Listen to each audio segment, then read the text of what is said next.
beyond the fandom, the fans, stardom, and all of this, what actually keeps you humble, what actually keeps you grounded? And if there is one thing you would want to tell the young generation today, or the students today, what is the one thing we should carry with us to always stay grounded, despite of so many achievements in life?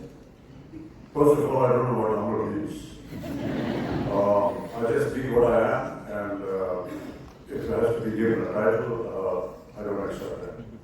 But what I can say, every day is a learning for me, and I'm sure that all those who are interested in making films will say that.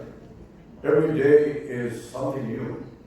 To be able to watch an artist perform in front of you, or a film that you see, and observe the nuances. I keep watching adverts as well, and they're all done by, new generation, new faces. Yes, they have celebrities doing a lot of ad films, but even in an ad film, sometimes I notice an expression which I may want to use in a film that I'm doing in the future. I think the power of observation really is what every student of cinema should have in their minds. I don't know what it is inside an actor. We go out and we see the world, and I don't know how we have observed something without any concentration, and it's gone into this head of ours, much like a computerized version. And at an opportune moment, it just comes out. I don't know how it happens, but I'm sure that when you will venture out into the world of cinema, you will also be doing that. I can only say that. This is called emotional memory. Sorry? This is called emotional memory. Oh, thank you so much.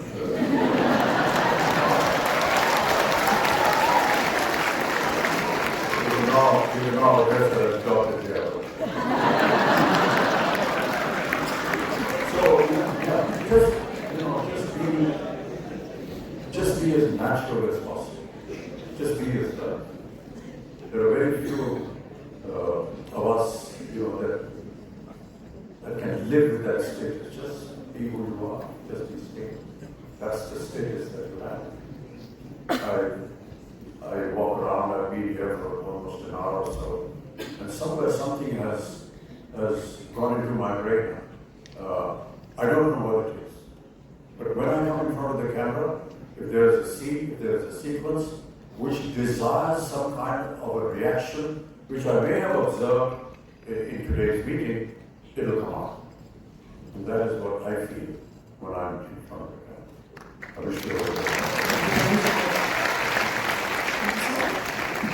Our next question is from the online mode. Soham Das, can you please unmute?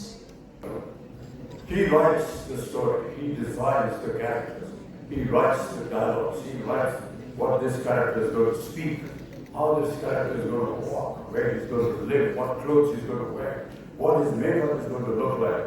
He decides everything. We just go there and do what the writer has asked us.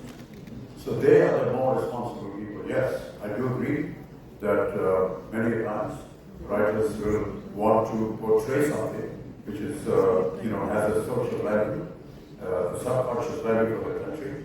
And I'm very happy and proud to be able to be an element that actually portrays it.